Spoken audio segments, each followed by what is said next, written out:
This is a special report from True Crime Today and the Hidden Killers podcast.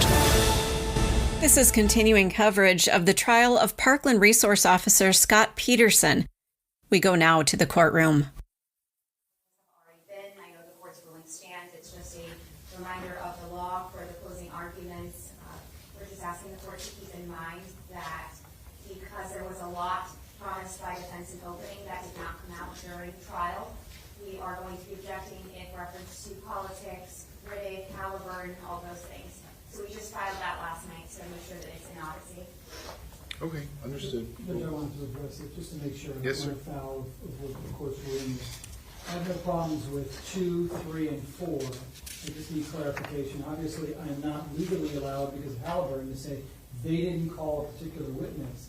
However, there is the reasonable doubt instruction that says that evidence, reasonable doubt can be found from the evidence, the conflicts in evidence, and the lack of evidence.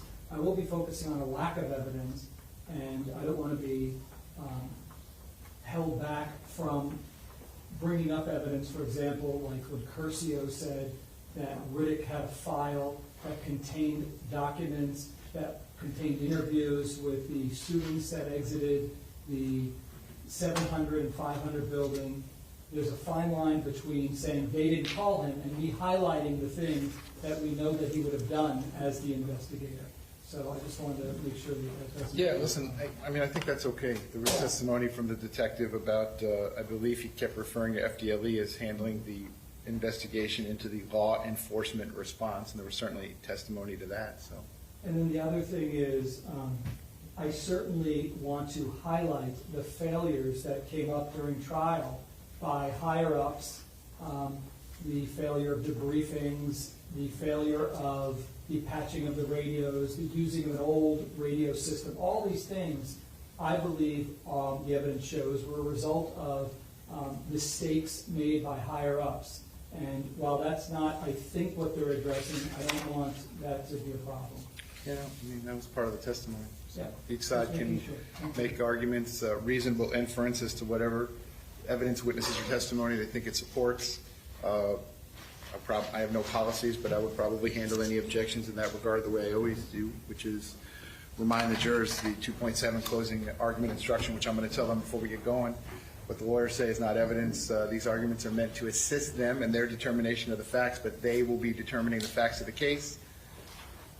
And if we ever arrive at a point in time where the lawyers are saying one thing regarding the evidence, witnesses, or testimony, and their independent recollections of the trial evidence was something different, I want them to rely on their own recollections that, again, what the lawyers say are not evidence. But I think you're allowed to go into all those areas. Thank you, Judge. And the final thing is I need some time after Ms. Gomes is done with her. Yeah, I'll send them out for a restroom break.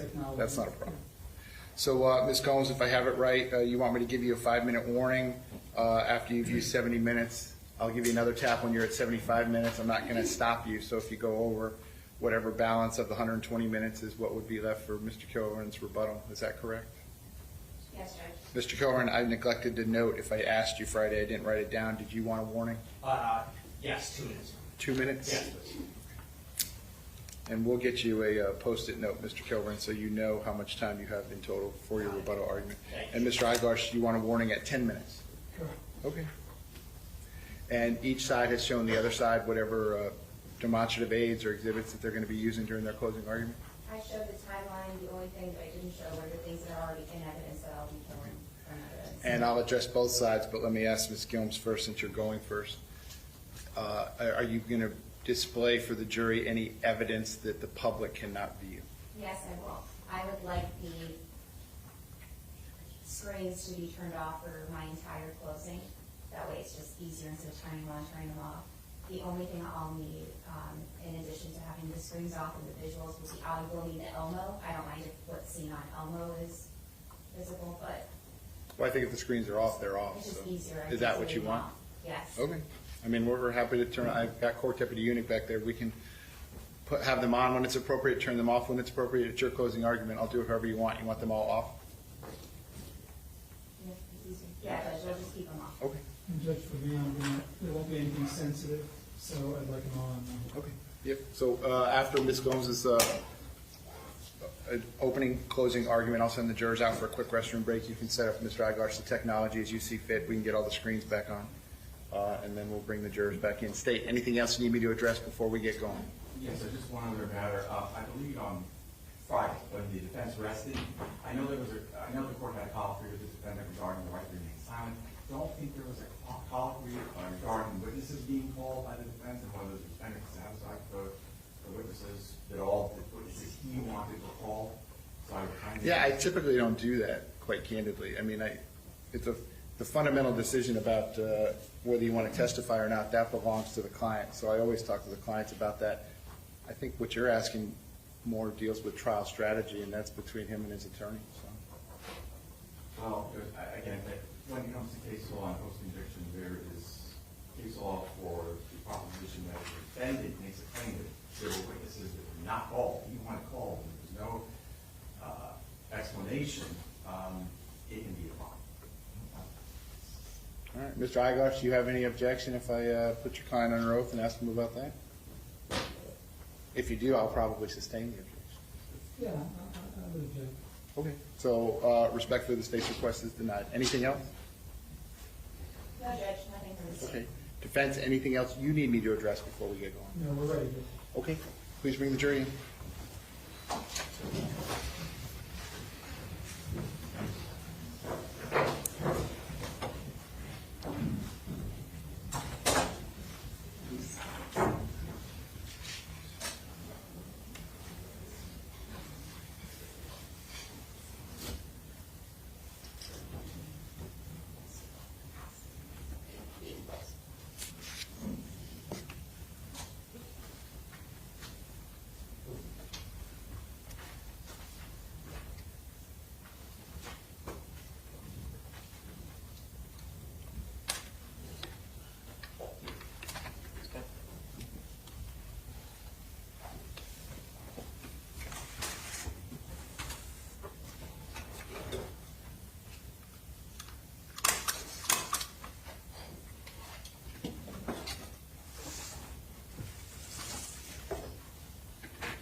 Jurors entering.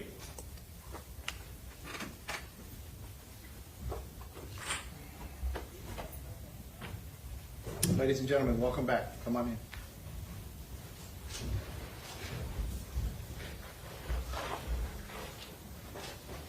Ladies and gentlemen, welcome back. Come on in. Thank you. Once you're back to those same seats, you may be seated. All the parties may be seated. Ladies and gentlemen, those of you using the notepads, I'll give you a moment to get the notepads back out.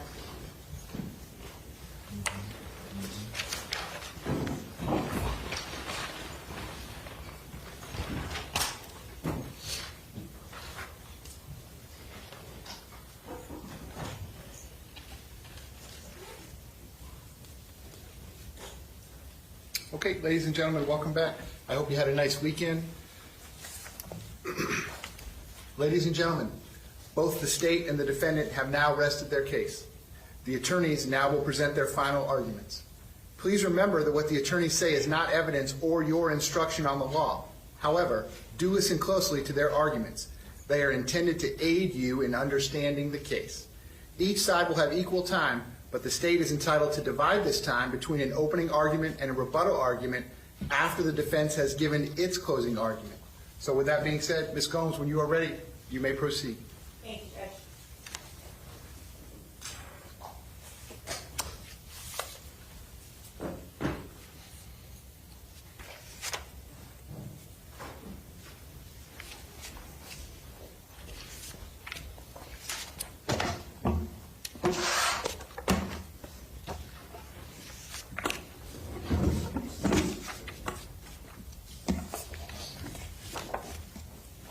Please the court, counsel, members of the jury. On February 14th of 2018, Scot Peterson put on his police uniform, badge, and gun, and he arrived at his post at Marjorie Stoneman Douglas High School. Not assigned to a district or a zone, just one school. As parents dropped their kids off that Valentine's Day, they would have had the opportunity to see Deputy Peterson on campus. A police officer for every mom, dad, grandparent to look at. And members of the jury, when those parents looked at that police officer as they waved goodbye to their children, they would have been absolutely correct to assume that that man's only priority was the safety of their child. You see, Deputy Peterson wasn't just on campus to catch kids with fake IDs, to work on the vaping problem that they were having. Deputy Peterson was extensively trained. Combat lifesaver, tactical handgun, defensive tactics, use of force, patrol rifles, national standards on how to respond in a crisis, and single officer response in an active shooting. Scot Peterson was there by contract, by job description, for the safety of those kids. But by the end of that Valentine's Day, parents would start to receive panicked texts from their children. Children inside the 1200 building that were huddled underneath desks, crammed in the corners of classrooms, whispering on their phone to mom and dad that something was wrong. And in the background, there would be gunfire. Members of the jury, by the end of the incident, 34 people would be shot. 17 of them would die. Children would remain trapped inside their classrooms while they were forced to watch their friends bleed out and die. The muffled screams of kids who would die right there amongst their peers. One of the victims, Anthony Borges, would lay in a puddle of his blood for 40 minutes, shot through the lungs, the legs, the torso, and Anthony Borges would wonder, why is nobody coming to help me? And members of the jury, parents would soon come to find out that help had refused to enter. That their very own deputy assigned to their children had chosen to run from the sounds of gunfire.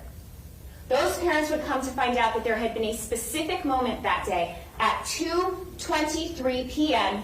when that deputy had been presented with a choice. At 2:23 p.m., Scot Peterson would arrive at the doors of the 1200 building, knowing at a very minimum that there was something wrong inside that building.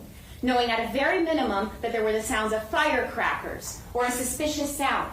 And then while standing at those doors, less than 10 feet from the doors, according to his own words, he would hear gunshots. And he would get on the radio and he would announce, shots fired, 1200 building. And in that moment, while he stood at those doors, every student and every teacher on the third floor was still alive. In that moment, choose to go in or choose to run. And Scot Peterson chose to run. When the defendant ran, he left behind an unrestricted killer to spend the next 4 minutes and 15 seconds wandering the halls at his leisure. Because when Scot Peterson ran, he left children trapped inside of a building with a predator unchecked. 2:23 p.m. forward, that predator would fire 70 rounds from the moment that that man made the decision not to enter. Cara, Meadow, Peter, Joaquin, Kyle, Anthony, Jamie, Miss Stacy Lapel, Mr. Scott Beagle would all be shot on the 3rd floor. Scot Peterson is charged with 11 counts. Count 11 is different than the rest, so we're going to set that aside. I'm going to talk to you about counts 1 through 10. Counts 1 through 10 are for the victims in this case.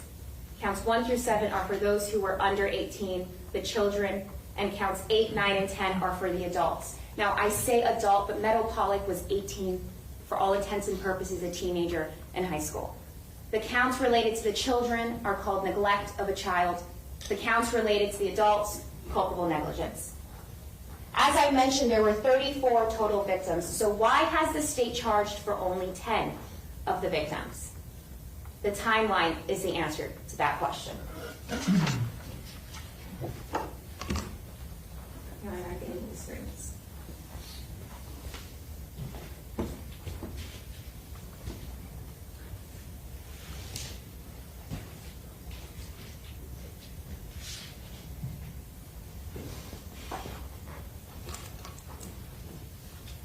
You get to try it on.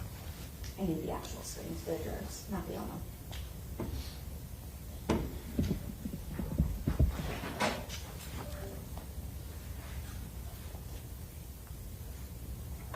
Is this going to be a PowerPoint?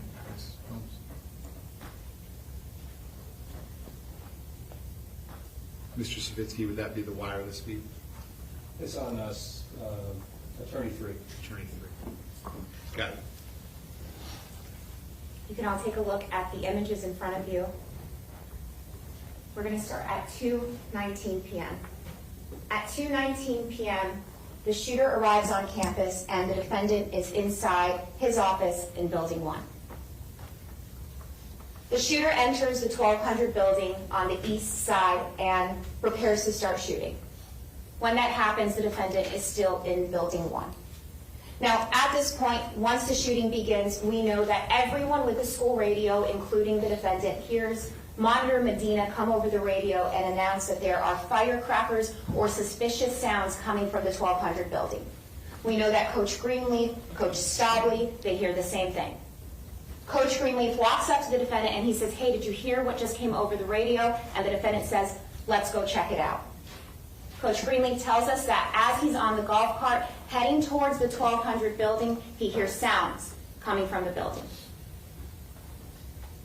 If you take a look at the image on your screen, we know that the men are on their way to the 1200 building. We can see the golf cart on the top left of the screen, the time 2:23:16. Campus monitor Anna Ramos testified that during this time, Coach Feist gets on the radio and he says, "Those don't sound like firecrackers." The defendant and Coach Greenleaf get dropped off right outside of the 1200 building, and we can see the time. And then as you see on the image of this screen, the 1200 building, the defendant is dropped off feet away from the east doors at the moment that the shooter has finished working his way down the first floor and is on the west end of the 1200 building. Coach Aaron Feist, who has broadcasted to everyone that those are not firecrackers, completely unarmed, runs directly into that building because of his concern for those children. Aaron Feist is about to be shot, and he will be the last person killed on the first floor. Members of the jury, this moment is critical for your consideration. The defendant on the east side of the 1200 building. The shooter on the west side of the 1200 building. The time is exactly 2:23:25. Aaron Feist, not visible on the image that you're about to see, will open the door to the stairwell and will be shot. And what may have been firecrackers before, now clearly will be broadcasted by the defendant. I think we've got shots fired, possible shots fired, 1200 building.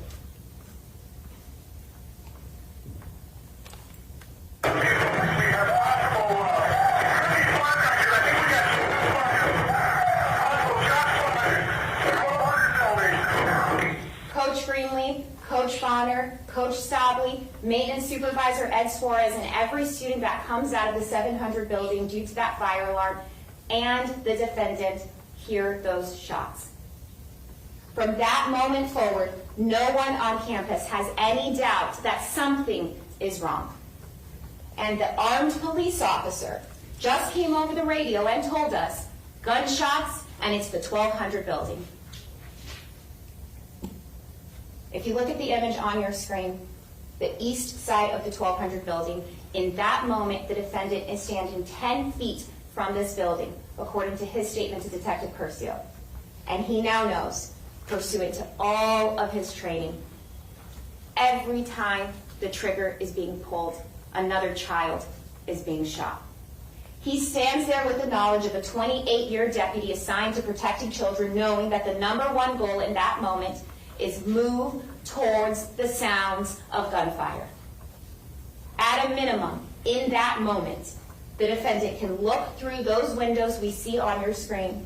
He can open the doors to that building. He can yell police. He can fire his weapon because, as Lieutenant Colonel Samaru told us, cause some kind of distraction. And as we see on the left side of the screen, the shooter will start to move through the second floor, and the defendant retreats. And we see him running to the location that he'll remain. The shooter works his way down the second floor and fires 6 rounds for the defendant to hear. Rounds that teacher Cindy Helverson, the teacher who testified that she was approximately 30 feet behind him when he's in this fixed position, describes as barrages of gunfire. Time continues to pass. The shooter remains in that building. The time now is going to be 2:24:13 as the shooter enters the stairwell and begins climbing the stairs while the defendant is still in his position. Out in the open, if you take a look, no indication he's receiving gunfire when he comes on the radio again and says, we're talking about the 1200 building, the building off of Holmberg Road. We're talking about the 1200 building. It's going to be the building off of Holmberg Road. While the defendant stands there narrating, the children and the teachers on the 3rd floor are still alive, have not been shot. Scott Beagle, still alive. But the shooter, left unchecked, unabated, is about to arrive at the top of that stairwell, and he's about to arrive at the 3rd floor. Now you see the image on the screen. Before we hit play, before this moment that you see, the shooter has stepped into the hallway on the 3rd floor with his firearm visible. Unarmed teachers Scott Beagle and Stacy Lapel have the courage to stand in that hallway and try and get their kids into the classroom. They move as quickly as they can. Miss Lapel trying to get as many students as she can to safety.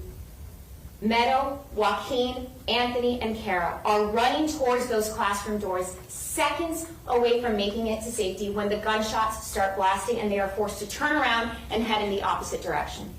At the end of that hallway, furthest from the shooter, is Jamie and Peter, literally steps from escaping into the stairwell. As they run, Mr. Beagle standing in that hallway, he's hit. Scott Beagle is killed. Miss Stacy Lapel is shot. Kyle and Marion are shot but are still able to run and escape down the stairwell. Anthony is shot. Joaquin is shot but still alive. He runs to hide in an alcove near the restroom. Meadow and Kara have been shot but are still alive and are huddled together in the alcove in front of the classroom. You can see her pink backpack in the image. Jamie is running for her life and almost escapes through the doors when she is shot through the spine, immediately paralyzing her, causing her to collapse just outside of those doors on the stairwell landing. Peter, shot but still alive at the end of this hallway, and then right before I hit play, the shooter walks over to where we see Kara and Meadow and unloads into their bodies again. And then in this video, we will see the shooter walk to the bathroom alcove where Joaquin will be shot again and killed. And then at the end of this hallway where Peter has collapsed, he will be struck multiple more times. having been shot for a total of about 12 to 13 times. And you'll hear in this video, while the shooter is just making his way along the 3rd floor, the defendant is still outside in his fixed position, narrating on his radio, repeating to us that he knows it's the 1200 building. We're looking at the 1200 building. It's going to be the 300 building. It's going to be right off of Holmberg Road by the senior lot. Now you'll notice instead of saying the 3-story building, he says the 300 building, a mistake that Tim Burton actually also made on the stand, but immediately clarifies the building off of Holmberg Road, the building by the senior parking lot. The 300 building is nowhere near any of this. At this point, this is the 3rd transmission he's made. It's clear that it's the 1200 building. The shooter remains on the 3rd floor while time continues to pass and he continues firing rounds. Now, at this moment, Marion and Kyle have managed to escape. And if you recall, Kyle is running when he comes into contact with Jeff Heinrich. Jeff Heinrich is the off-duty police officer who had been watering the lawn, no vest, no gun, ran towards the sound of gunshots because he said his police officer instinct just kicked in. Jeff Heinrich is stopped by Kyle, whose foot has been nearly blown off, and he's saying, "I need an adult, I need an adult." So with the gunshot wound victim over by the football field, somebody comes over the radio and says, "Possible shots fired, football field." And again, if any of us had any doubt as to the fact that the defendant knew it was the 1200 building, he clarifies immediately by getting on his radio and saying, 26, so we also heard it over by inside the 1200 building. We also heard it over by inside the 1200 building. The shooter is still on the 3rd floor, and time continues to pass. Minutes later, while the defendant has remained in his same position, at 2:27:40, the shooter sets down his firearm, and the killing finally stops.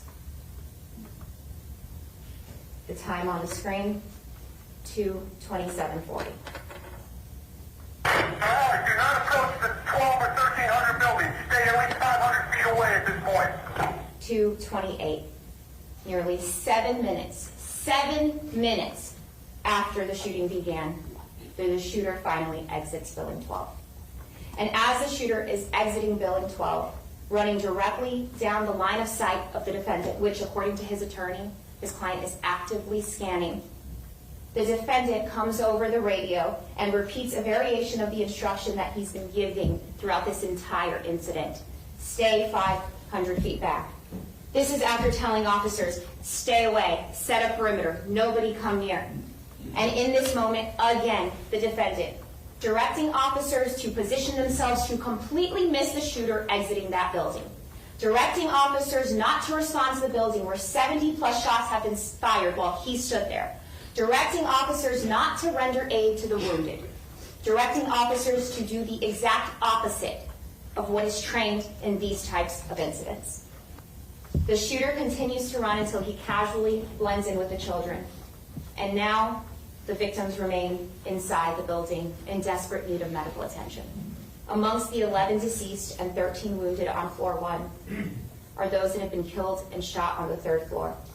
And alive, Anthony Borges laying in the hallway, and Stacy Lapel hiding her wounded arm from her children, trying to keep them calm in a moment of chaos. And then Scot Peterson, in his fixed position, having stood there for the entirety of what has just happened, comes over his radio and asks shot Kyle Lehman. Jerry, does he know where the shooter is? Deputy Peterson, having stood there while Kyle was shot, comes over and asks if he has any information. Finally, at 3:11 p.m., after a total of 48 minutes in his fixed position, the defendant finally moves. Members of the jury, the state did not charge the defendant with any of the deaths on the 1st floor because he wasn't outside of the building when those deaths occurred. But it was from the point that Aaron Feist was shot that the defendant knew people were dying. It was from that point forward that he was the only hope for those victims, because he was the only hope to slow that shooter down. Jamie Guttenberg was steps away from escaping that hallway. Peter Wang was almost at those doors. Meadow, Joaquin, Anthony, and Kara were seconds away from finding safety inside of a classroom that they were running towards. So when defense counsel gets up here and he throws the number around, 4 minutes and 15 seconds, like it's nothing, a few seconds was all that those children needed. 4 minutes and 15 seconds was an eternity. The timeline is important because the point where the defendant becomes aware of this danger is crucial for your determination today. You're going to be required to consider his omissions meaning not doing something, a failure to act when determining the word causation. You'll be required to consider his omissions, his failures. You'll be required to consider at what point was the defendant's inaction, at what point during that inaction did he know that his failure would cause additional injury and additional death. Now, the shooter did not kill anyone on the second floor, so there were no counts to charge for the second floor. But the moment that the shooter finished taking lives on floor 1, the defendant had the time period that the shooter spent climbing the stairs to take action. The defendant had the entire time period that the shooter spent firing rounds on the second floor to take action. The defendant had the entire time period that the shooter spent going from floor 2 to floor 3 to take action. And he had the entire time period that the shooter spent executing and wounding children on the third floor to take action. The time the shooter spent comfortably removing his firearm, setting it down, walking out into the open, in complete open view. And then the 40-plus minutes while teachers and students bled out, while officers were forced to respond to that building, assuming that the shooter was still inside. Mind you, those officers needing additional manpower while their fellow officer just stood by. And finally, when officers rendered aid to the children that could be saved and were forced to move the lifeless bodies of the children that could not. That was all time that the defendant needed to act. This is why we have charged Scot Peterson with only the deaths and the injuries on the third floor, because there is no excuse for his inaction for those deaths that occurred after 2:23 p.m. Now, the language that the state has used is failure to seek, confront, or engage the shooter. Before we move on, I want to set the record straight on what that means. It's abundantly clear that Scot Peterson did not seek. He did not seek the shooter. He was not seeking the shooter out because he didn't move. There was no seeking in his actions. So what does it mean to confront or engage the shooter? Defense counsel got up in his opening statement and he created this expectation that his client was supposed to kill the killer. He actually said, kill the killer. I'm not sure why he said it that way. Killing a shooter is, in fact, part of the definition of confronting and engaging. Many officers will tell you that that's the desired outcome. But there is so much more than that. The definition of what it means to confront or kill the shooter is in evidence. It was laid out for you clearly by Lieutenant Colonel Samaru, and black and white in the defendant's trainings.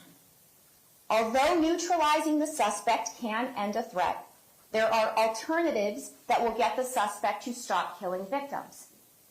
Forcing him to barricade himself, forcing him to flee the area, forcing him to surrender, break his concentration. To confront or engage the shooter just means to disrupt him, to force an outcome.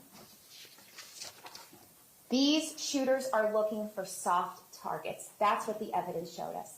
Unarmed children in the freshman building. History and data, according to Lieutenant Samaru, tells us that these killers are zoned into what we call an OODA loop. If you remember, OODA was the acronym that Lieutenant Samaru gave us. Observe, orient, decide, action. That's the loop that they're in. If law enforcement even so much as enters the room, that disrupts a shooter's OODA loop. The training has explained to us that these shooters have one primary objective. They are not looking to deal with a confrontation. They are looking to take as many lives as they can as quickly as possible. Once the shooting begins, the objective is to decrease the number of casualties. Minimize the damage, were the exact words. As Lieutenant Colonel Samaru explained, we know that when a shooter of this type is confronted by any armed individual, and that's law enforcement or a carry-concealed person, the shooting of innocent bystanders stops because an outcome is forced. Mere presence is your job. Let me repeat that. Lieutenant Colonel Samaru told us mere presence inside that building was his job. Your presence as an authoritative figure is enough to break that shooter's OODA loop. So what does it mean to confront or engage the shooter? It just means to force an outcome. Now, I have to make that clear because the state did not expect Scot Peterson to go on a suicide mission. Members of the jury, we want our law enforcement officers going home at the end of their shift. I did not expect Scot Peterson to blindly run into the line of fire. I understand that officers came in here and told you that risking their lives is part of their job. Sergeant Heinrich ran towards the sound of gunshots because, quote, that's what we do. Detective Danny Polo ran in with his pistol telling us, quote, you have to put yourself in a different headspace. This is it. You're possibly getting shot. No one wants to do it. It's what we're paid to do. Lieutenant Cardinelli ran past officers who told him to stay back because the defendant ordered them to, because in his words, quote, I said, fuck you, and kept running. The lieutenant told us there was nothing that could have kept him from entering the 1200 building. Not the fear of being fired at, not the fear of the stress of the events, nothing. Sergeant Vanderings, who pushed officers to move quicker, to get as fast as he could to that shooter, Tim Burton, Richard Best, Detective Brett Schroy. And let me remind you, Detective Brett Schroy, whose own child was on that campus, and he made the decision to seek out the shooter instead of seeking out his own kid. Captain DeRosa, who told us that when he blew past the defendant, who stood there and pointed at the 1200 building, quote, I was more concerned with eliminating the threat than I was with my own safety. The officers that testified explained to you that that's a fact of their job. This job was voluntary. He wasn't forced to be there. He understood the risks. He was extensively trained for them. He was provided a rifle, a vest, a pistol. Kids don't have to go to school in armor because they didn't volunteer for that job. There are people voluntarily being paid to do that job. Captain Mazzi and Lieutenant Colonel Samaru told you in a critical incident of this form, there is no question as to what the priority of life is. Hostages, innocent civilians, police officers, and suspects. In that order. Now that is what law enforcement tells law enforcement to do. I'm not a police officer. I will not stand here today and tell Scot Peterson what his priority of life needed to be on that day. That's not for me to determine. But what I can say, and what was expected, was for Scot Peterson to value the lives of those children as much as he clearly valued his own. When the defendant failed to force an outcome, he told you what his priority of life was. When Scot Peterson didn't as much as look into a window, he valued his life over Jamie Guttenberg's. When Scot Peterson didn't open the doors to the 1200 building, he didn't even look inside, he valued his life over Meadow Pollock's. When Scot Peterson didn't yell, police, police, it was his life over Scott Beagle's. When he chose not to cause a distraction, he chose his life over Anthony's, Stacy's, Kara, Kyle, Marion, Peter, and Joaquin. So I ask you to remember the definition of confront or engage. Because when defense counsel gets up here and makes his closing argument and says that we expected his client to kill the killer, keep in mind, what the evidence actually said the definition is. Keep in mind the trainings and the instructions. And consider one point. When Scot Peterson ordered officers to stay 500 feet back, to set a perimeter, he was setting the priority of life for all of those responding officers who listened to him.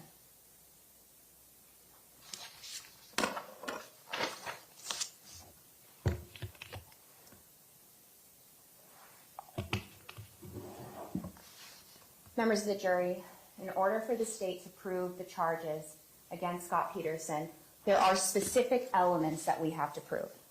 Now, these jury instructions that you're going to be receiving, it's a thick packet, and it's your roadmap on what to do when you get back into the deliberation room. Neglect of a child and culpable negligence each have certain elements. I'm going to go over with you the elements to these crimes quickly so that when you go back into the jury room, you can go through it quicker. Your Honor, may I please use the Elmo?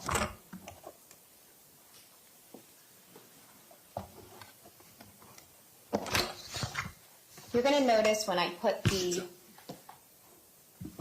elements of the crime in front of you that there will be a lot of ors. It means that you can pick either or. You can pick that some of it applies, all of it applies. Let's take a look at it. Neglect of a child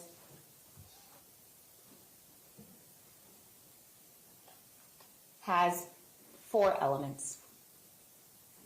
And we're going to go one at a time. So starting with the first element, the defendant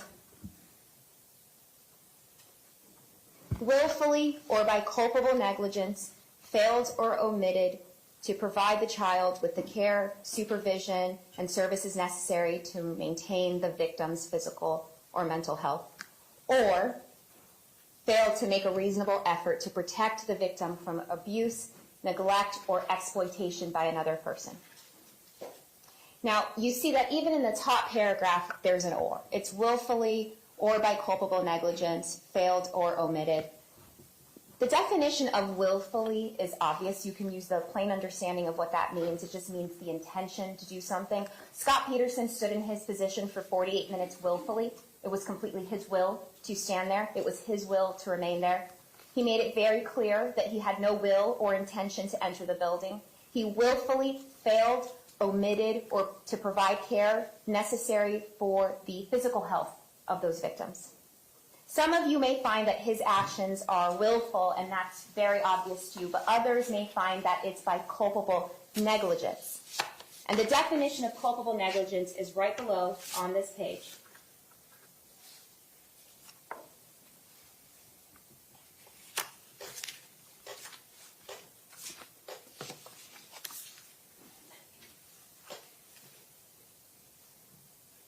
I will now define, and this will be read from the court, what is meant by the term culpable negligence. Each of us has a duty to act reasonably towards others. If there's a violation of that duty without conscious intent to harm, that violation is negligence. But culpable negligence is more than a failure to use ordinary care for others. For negligence to be called culpable, it must be gross and flagrant. The negligence must be committed with an utter disregard for the safety of others. Culpable negligence is consciously doing an act or following a course of conduct that the defendant must have known or reasonably should have known was likely to cause death or great bodily harm. The course of conduct or the acts were retreating and then standing outside of that building when he knew that the trigger was being pulled and that children were dying. Because there is an or on this first element, some of you may find that it was willful. Some of you may find that it was by culpable negligence, or some of you may decide that it was the bottom one, failed to make reasonable effort. What you must all agree on is whether this first element is met. Now, it's our position that element number 1, all of it applies, no matter which way you read it, because his actions were an obvious lack of effort and obvious failures. What evidence did the state bring you to prove this first element, that he willfully failed? Well, we brought you the surveillance video so that you'd be able to see what he did and didn't do. We brought you the survivors, Marion, Kyle, and Anthony, to tell you their injuries, the protection that they needed, and the fact that they did not receive it from Scot Peterson. We brought you the officers to show you what providing care and services actually looks like, what reasonable efforts look like. And we brought you the trainings, and more specifically, the training materials that Scot Peterson himself was taught on active shooters. Because the state has proven that the defendant failed or omitted to provide the services necessary for those children's physical health, because the state has proven that he did not make reasonable efforts to protect those children, you can check off this first element. The second element. In doing so, Scot Peterson caused great bodily harm or permanent disability or permanent disfigurement. Right underneath that, it says, neglect of a child may be based on repeated conduct or a single incident or omission that resulted in or reasonably could have been expected to result in serious physical or mental injury or substantial risk of death to a child. So in doing so, Scot Peterson caused these injuries. Now, in almost all neglect cases, the act in question, the causation, is an omission, meaning not doing something that you should have done, to allow something to happen that was already happening or even caused by another person. To use examples to explain the term cause in the sense of child neglect can be pretty helpful. So an omission or a failure can be the cause of somebody else's injuries. An example of that is an adult that is at a pool with a child that cannot swim. The adult sees that child moving closer to the edge of the pool. That child jumps into the pool and begins to drown. The adult stands there and does nothing. Another example that we often use is a teacher in a classroom with students. A teacher's aide begins to physically harm one of the students. The teacher stands there, watches, and does nothing. In both of those examples, it's clear that the person in question did not directly cause the injury to the child that fell into the swimming pool or the child that's being beaten or injured by somebody else. However, it was their omission, their failure to act, that caused the child's additional injury or death. Causation is defined for you in these instructions as even just one single omission. In this case, we have omissions over several minutes. Every unanswered gunshot, another act of omission. And then the additional 40 minutes where no aid is rendered by the defendant. The timeline and the physical evidence, the casings, is the best evidence for this element of causation. How many shots did the defendant stand there to hear? Not the shots before he arrived. We know there was a total of over 135 shots that day. But for the defendant to specifically hear. The 2 to 3 shots that killed Aaron Feist that he radioed in and told us. The 6 shots fired on the second floor, according to crime scene detective Suarez. The 61 shots fired on the third floor, according to Detective Crespo. Scot Peterson stood outside of the building for 70 gunshots, knowing that death or great bodily harm was happening inside that building. In addition, there's the prolonged pain and suffering for Anthony Borges specifically, who laid in his blood for 40 minutes until somebody finally rescued him. And let me remind you that the person that finally rescued Anthony Borges was Detective Danny Polo. Detective Danny Polo was the officer that testified with the face covering. I asked Detective Polo, did you hear the order to stay back 500 feet? He said, yes. I said, well, then why'd you go inside?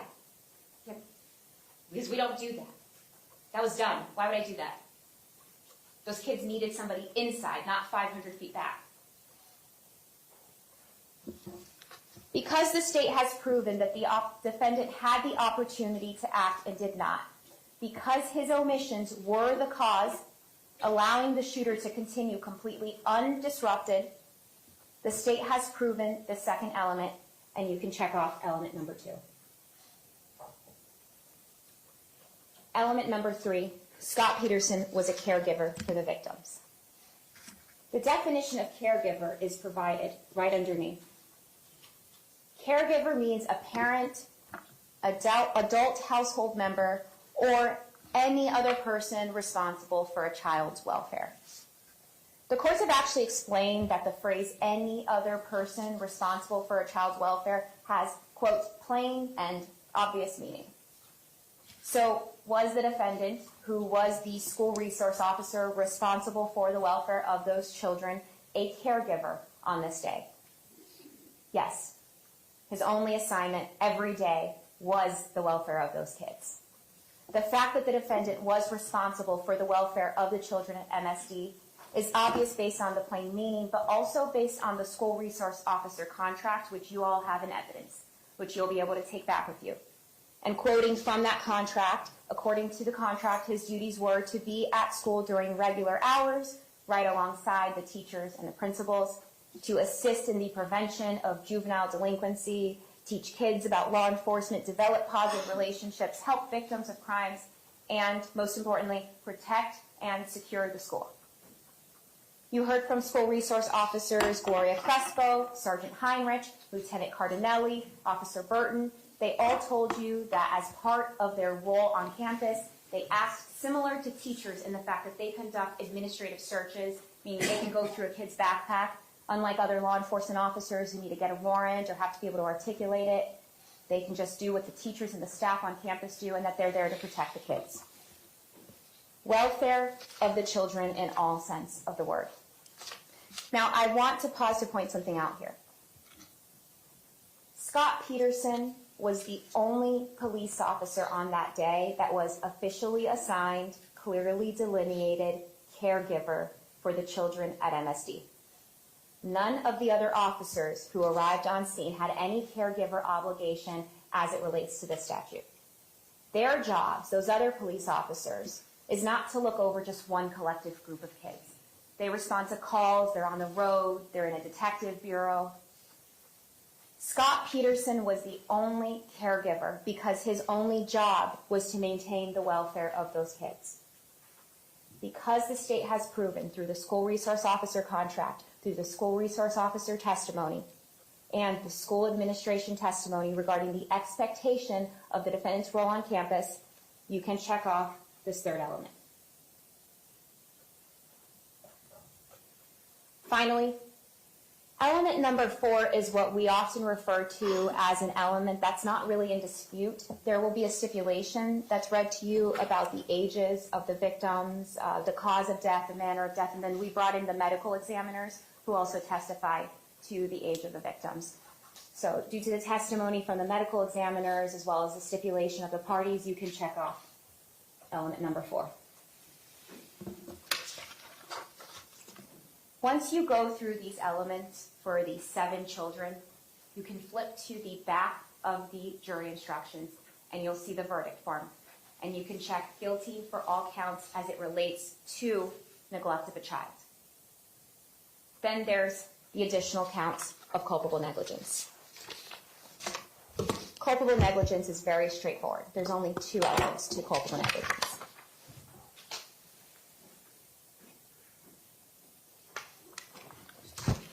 The defendant exposed the victim to personal injury, and he did so through culpable negligence. The victims, again, in culpable negligence are Scott Beagle, Stacy Lapel, and 18-year-old Meadow Pollock.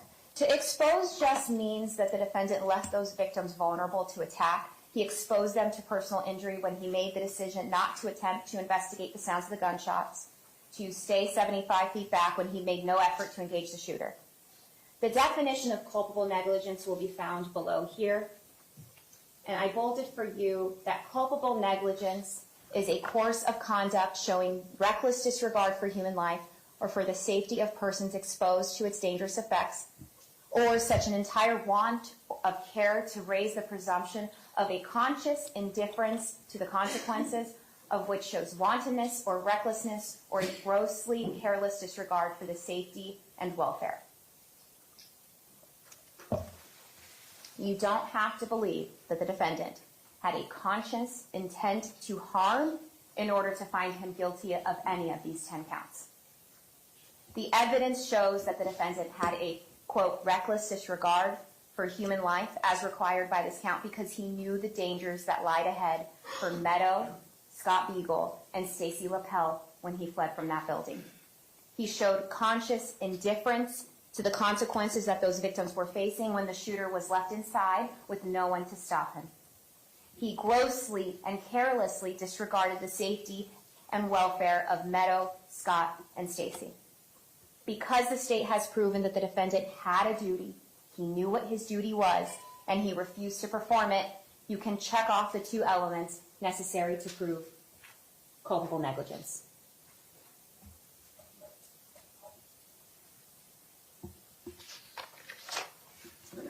Finally, we turn to count 11, the perjury count.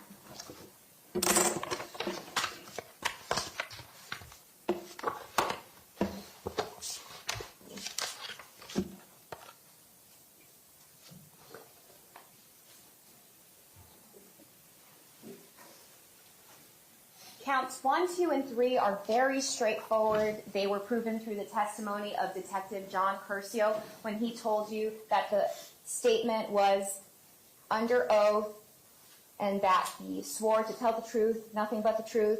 We also heard that Detective Curcio was accompanied by Detective Jeffrey Curtis when he took this statement, and that while under oath, the following statements were made. Now, you'll be able to take a look at this and read the statements yourself when you go back into the jury room. I'm just going to highlight for you the essence, like the crux of what the statements are, and it's that there were only 2 to 3 shots that he heard and that he never saw any children fleeing from the 1200 building. And you'll have this with you in the jury room. You'll be able to read the statements in their entirety. Now, once you go through the elements 4 and elements 5 are the elements that you're really considering. The fact that he was under oath and that it was sworn to, that's clear. The defendant's statements directly contradict all of the evidence in this case. The surveillance inside the stairwell shows 5 students leaving from the east stairwell at 2:23:55. That's on the raw footage, the 6 hours of the surveillance, which if at any point you want to watch any particular part of the evidence, you can request that and we can make it available to you. Coach Greenleaf told you that those students that ran out of that building, Coach Greenleaf himself saw those students. He was standing directly next to the defendant, and you can see him waving to those students. We know from the spent casings and the crime scene how many shots were fired. We, of course, have all heard testimony now about how loud they were. Specifically, defense brought in a witness named Dylan. If you recall, Dylan recreated the tempo of the shots. Bang! Bang, bang, bang. And she described for you that she heard those shots actually while she was inside the 700 building, inside a classroom, inside a closet, and she was able to hear all of that while the defendant is standing outside, directly 70 feet in front of the 1200 building. The recordings that we heard on dispatch, and in one of those recordings, pay attention because you can hear the barrage of gunfire in the background. Once you review the elements as it relates to perjury, you can mark off the elements that you find have been proven, and you can go to the back on the verdict form and check your decision. Now, those are the elements to the crimes charged. Once you look through them and you match the element with the evidence, you can find that the state has proven each and every single one of them. I do want to take a moment here to address a couple points that have been raised throughout the trial by the defense. And I want to start with the radios. The defense brought in the supervisor at BSO Communications who oversees dispatch. Her name, if you recall, was Angela Mize, Supervisor Mize. She was very experienced, and she was the witness with the most knowledge on this topic. Angela Mize told us, quote, "Until the radios met their capacity that day, they were functioning." Why is that important? Because the defendant is using the radios as an excuse as to why, well, the defense attorney has raised the issue of the radios as an excuse as to possibly why the defendant couldn't enter the building that day. So when those radios did and did not work is key. According to every officer that testified, initially they could key up, even if it wasn't perfect. All of those witnesses that arrived after the fact or at the very last few shots explained that even they were able to initially key up or heard somebody else initially key up. The head of dispatch told us the radios were functioning normally until all of the other officers started to swarm that area. Were the radios a problem on that day? Absolutely. For the secondary and tertiary response teams. The initial response did not require a radio beyond exactly what Scot Peterson was able to use it for, which was to announce shots fired, give out the location, and then respond. The most irrational part about this entire radio argument is the claim that Scot Peterson needed real-time intelligence from the radio. Scot Peterson was the real-time intelligence. Scot Peterson stood there. He didn't know exactly precisely which classroom to go in. I agree with that, but guess what? It wouldn't have mattered, because if you recall, Lieutenant Cardinelli asked him, hey, my kid's in classroom 1, 2, 3, 4. Where's that classroom? He had no idea.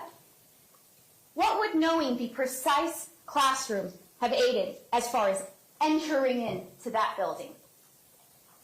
All this talk about nobody patched the calls. Well, if you remember, Miss Oakley told us just 3 clicks of a mouse, and we asked her, could Scot Peterson have requested the patch?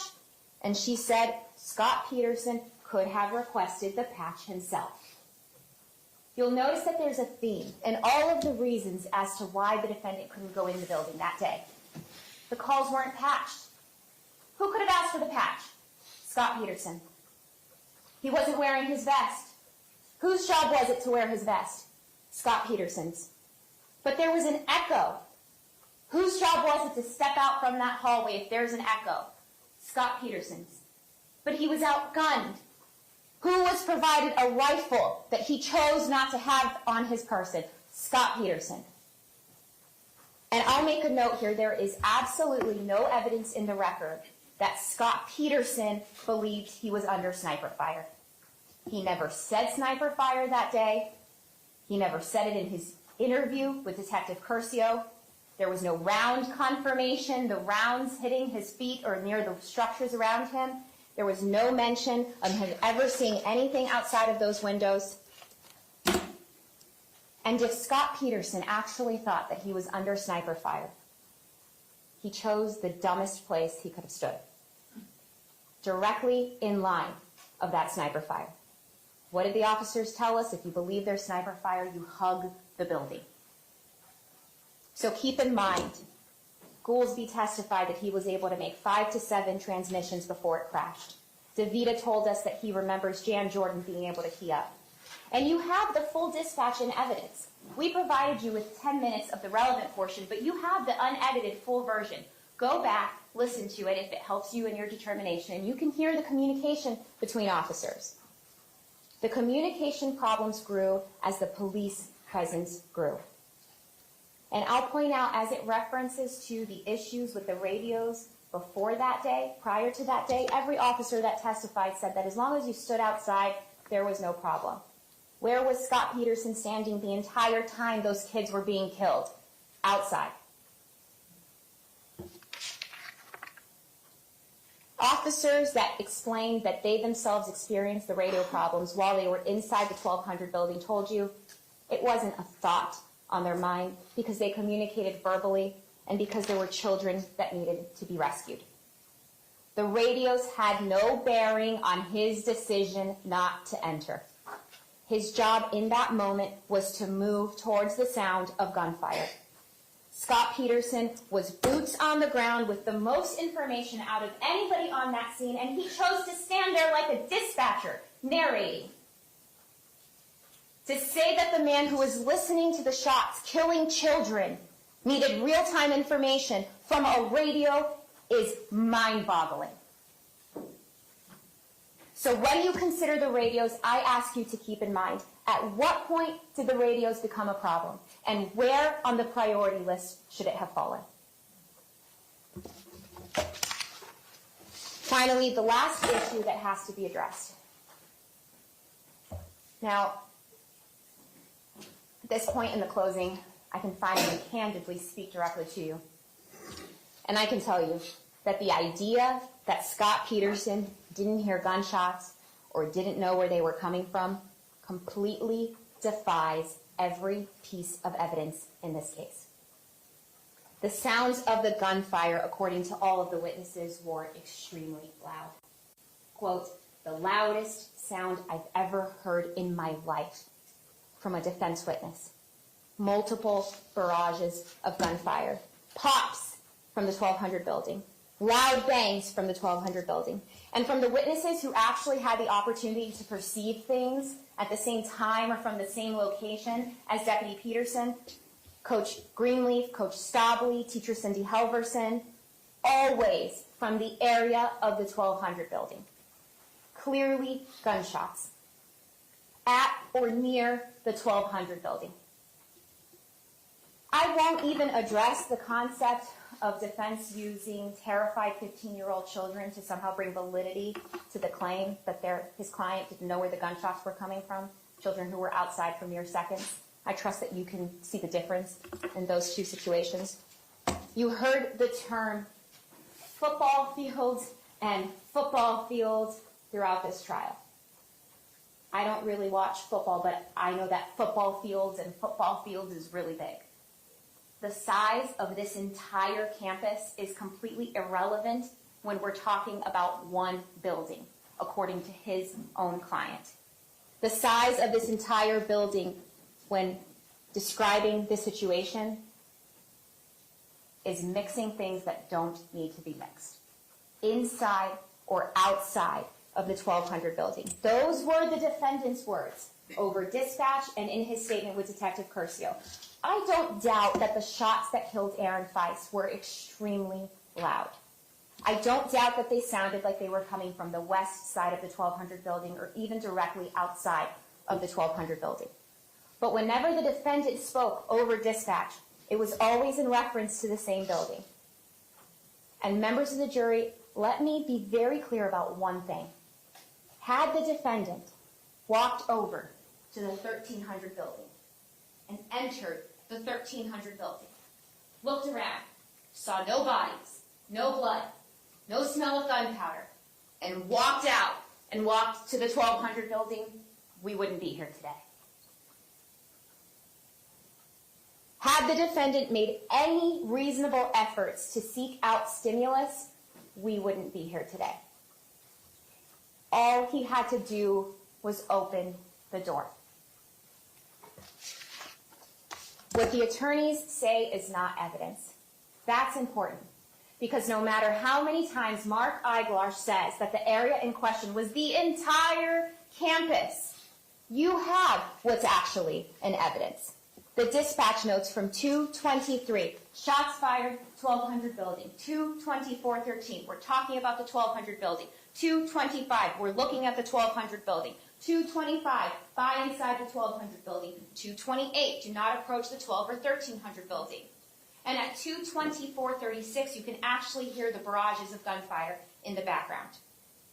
So when he gets up here, and I have no doubt that he will say football fields and football fields in the entirety of the campus, remember what the evidence actually shows. In the interview with Detective Curcio, the defendant himself says, quote, it was so clear and so loud at that point, I knew it was close to this building. Wasn't sure if it was in the building, was it outside the building, but I knew it was close. Quote, so I'm right here while keeping an eye on the door to that building. Quote, so that I can see both dimensions of that building. And on page 12 of 36, when you read the defendant's statement, you'll realize that he's consistently focusing on the 1200 building. And he makes it clear that he was contemplating only one shooter. Because when asked about other people mentioning the football field, he says, well, then I started wondering if he fled westbound at that point. Because they're talking about people injured near the football field, which is quite a distance from the building, building 12.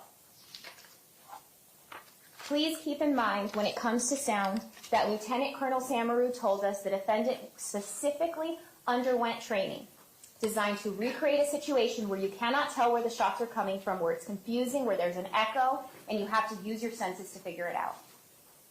The defendant underwent training that was literally tailored on how to respond to an active shooter when you are alone and it's a school. And I have no doubt that it isn't abundantly clear by now that single officer responses are taught and are necessary. You do not wait for two people. The defendant was taught, as all police officers in Broward County, likely in this entire country since Columbine, that you move towards the sounds of gunshots, and there is no other job that you should be doing in that moment. Get in, cause a distraction, and save lives.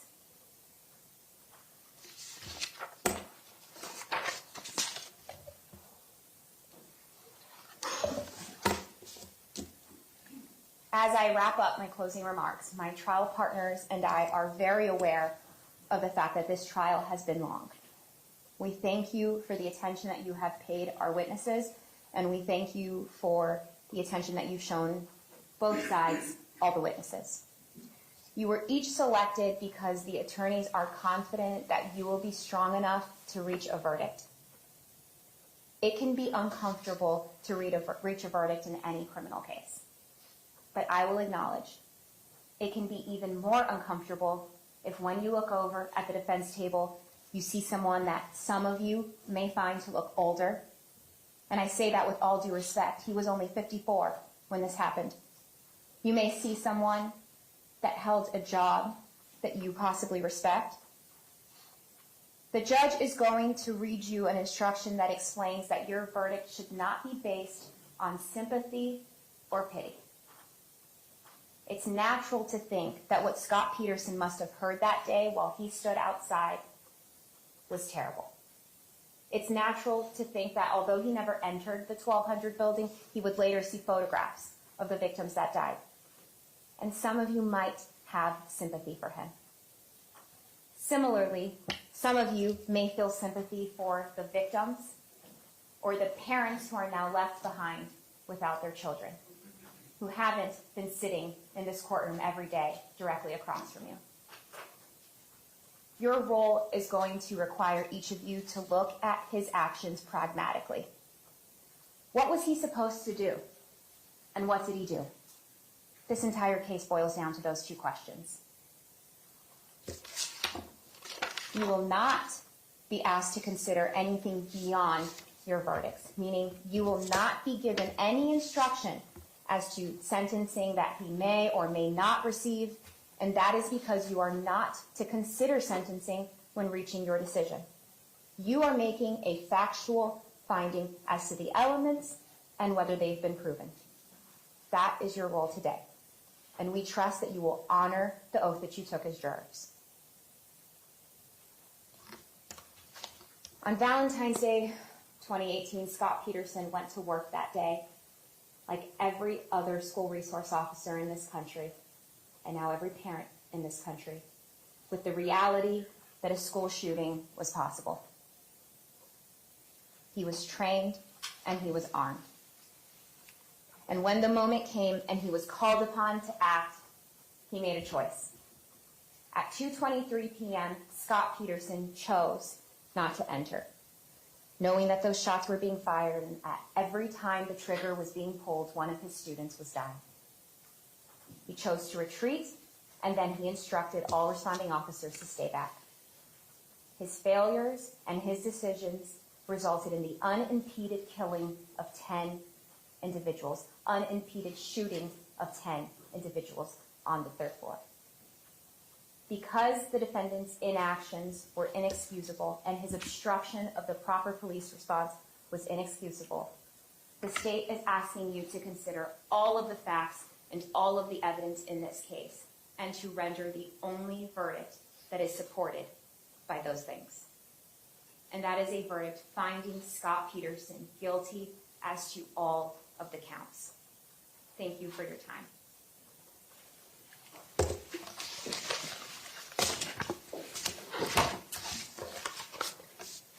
Okay, Ms. Gomes, thank you very much.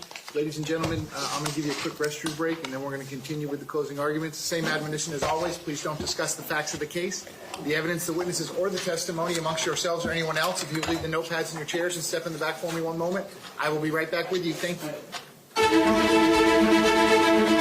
This has been a special report from True Crime Today and the Hidden Killers podcast.